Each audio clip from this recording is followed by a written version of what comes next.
Well, hello, hello.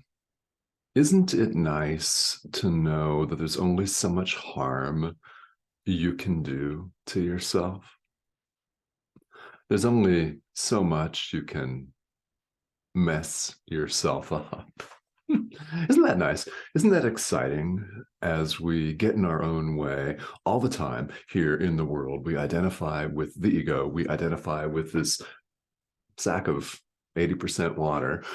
We identify as this, that, and the other. We identify as a member of a certain ethnic group or nationality or resident of a certain country, as man, woman, as what we do for work, as short, tall, a procrastinator, not a procrastinator, determined and diligent, or a slacker, as we place one label after another upon ourselves and dig ourselves deeper, deeper, deeper into the pit of suffering, whether it feels like it at the time or not. Eventually it will, because all of that creeps back up.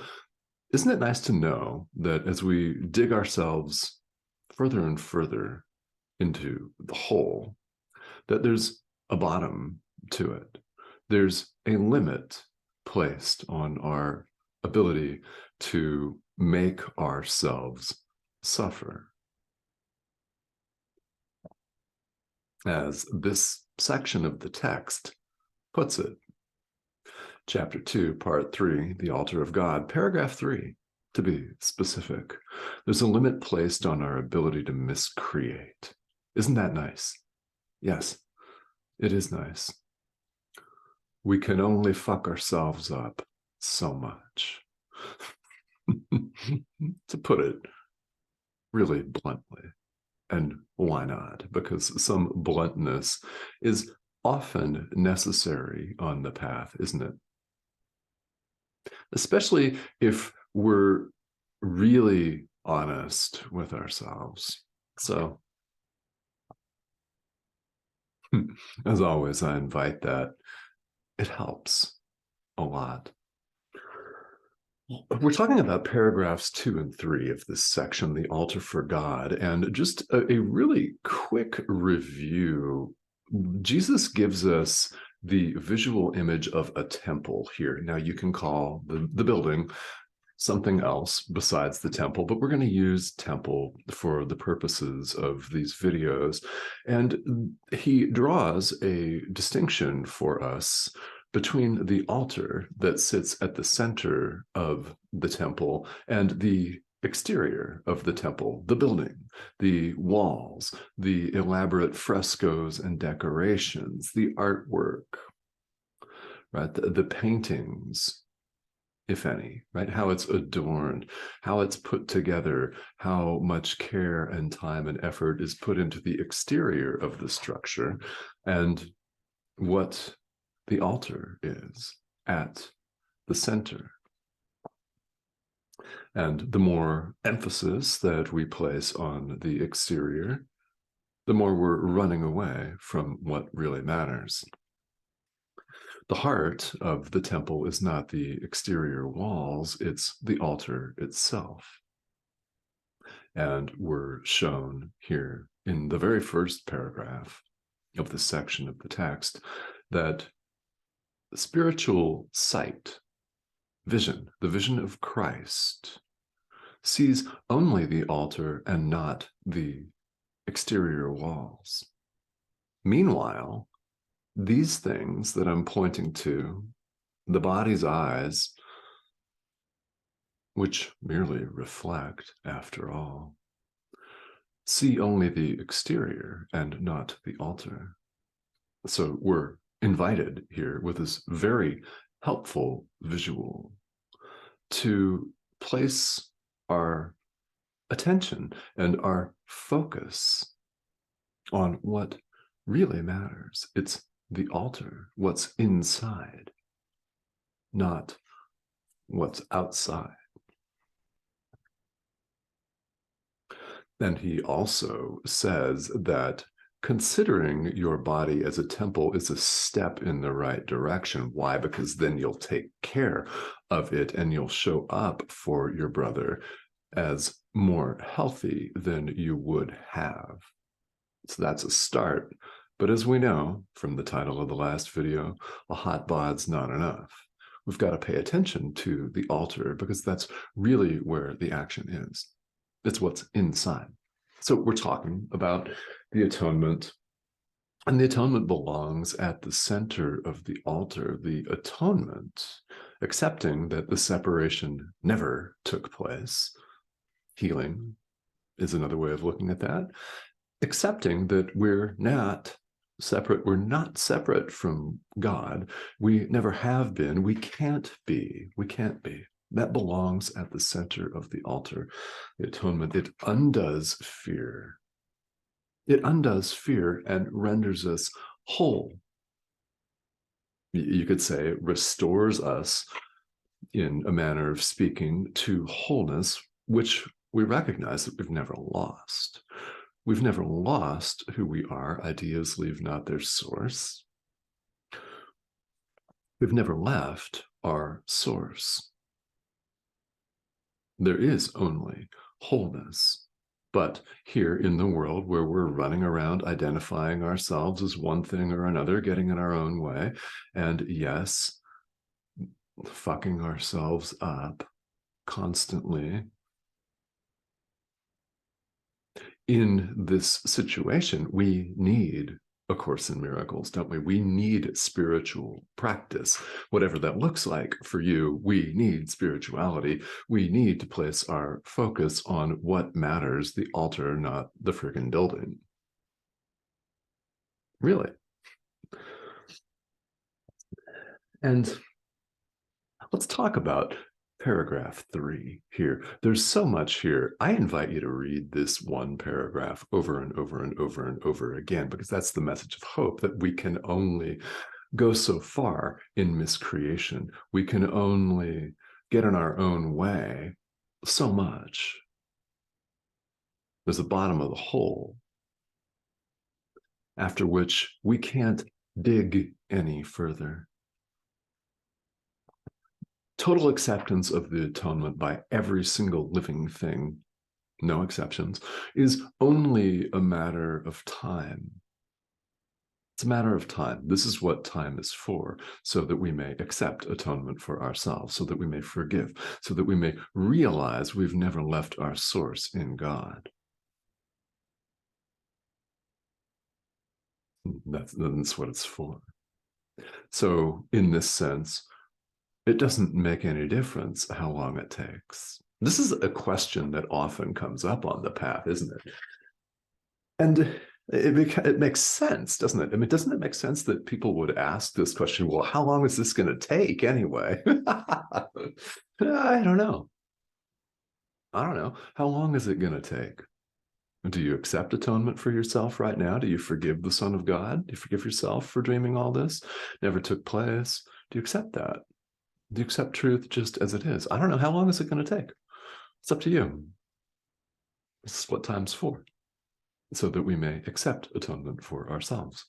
And it's inevitable, isn't it? I mean, you likely feel this inevitability because you're watching this video instead of some other content on YouTube, because, well, we all know there's a lot of it. We'll leave it right there. Some of it's very helpful. Some of it's just the passage of time. And you're watching this, so you are committed and dedicated to spirituality, whatever that may look like for you, and whatever strength that dedication and commitment has. It's enough for you to pay attention to this message. You're on the path.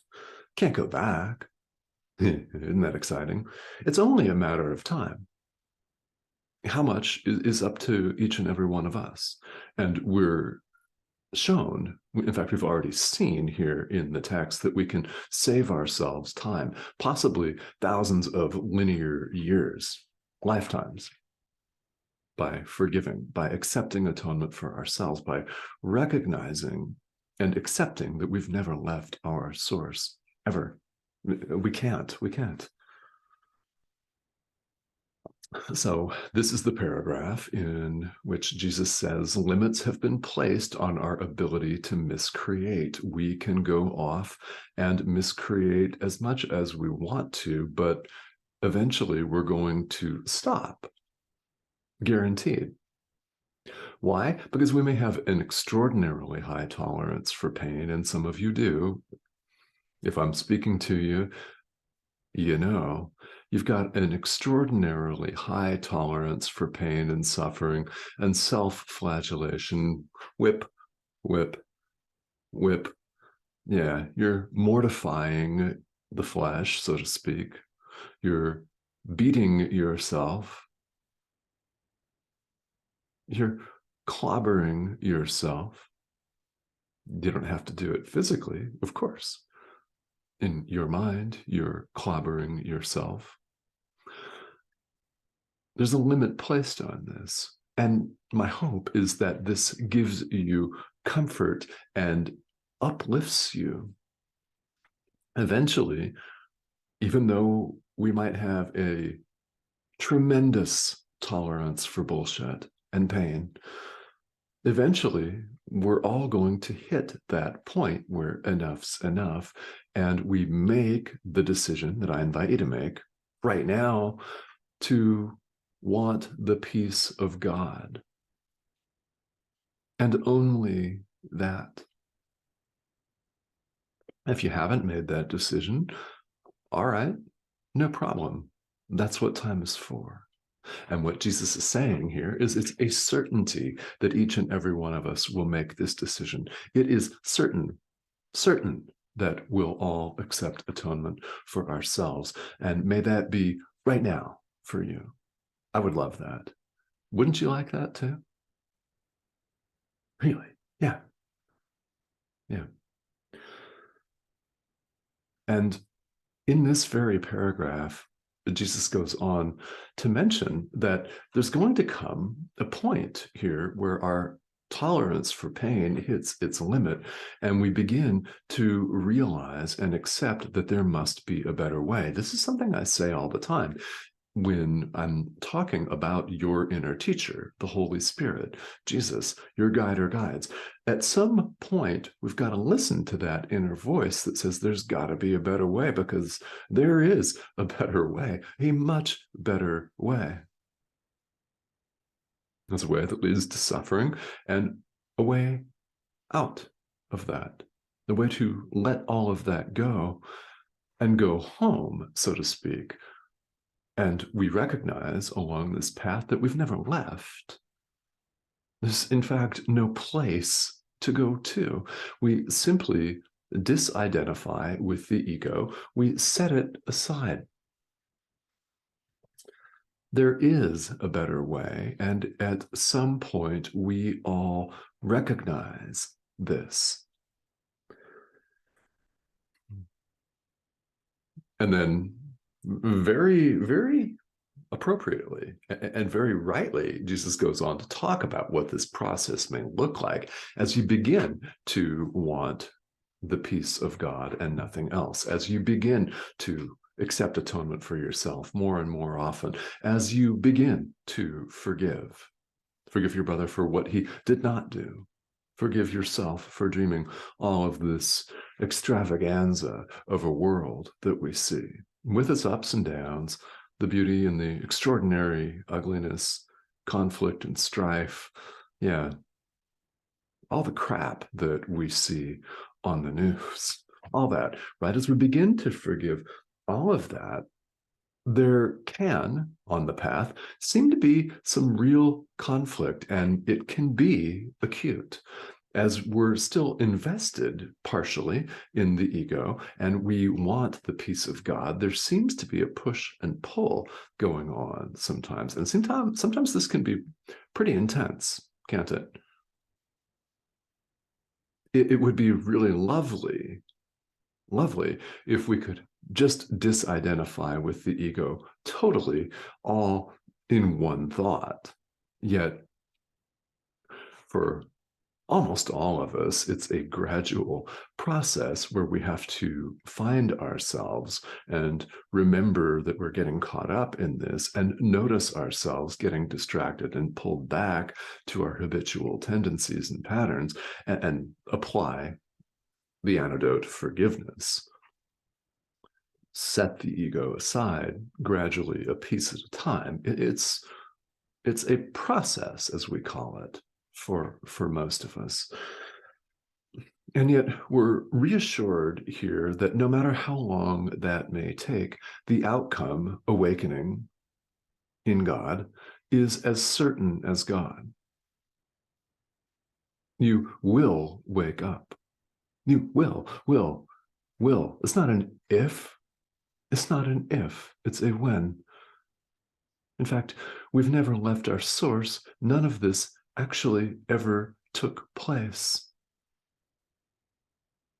The ego doesn't believe that. Of course, the values of the world don't believe that.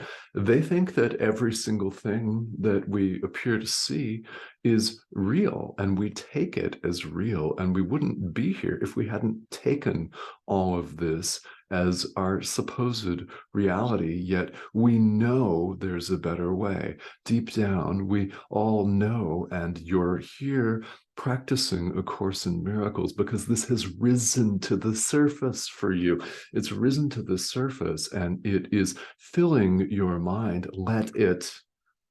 Listen to your inner teacher who says, forgive, forgive, extend love. Give me everything. This is the Holy Spirit talking to you.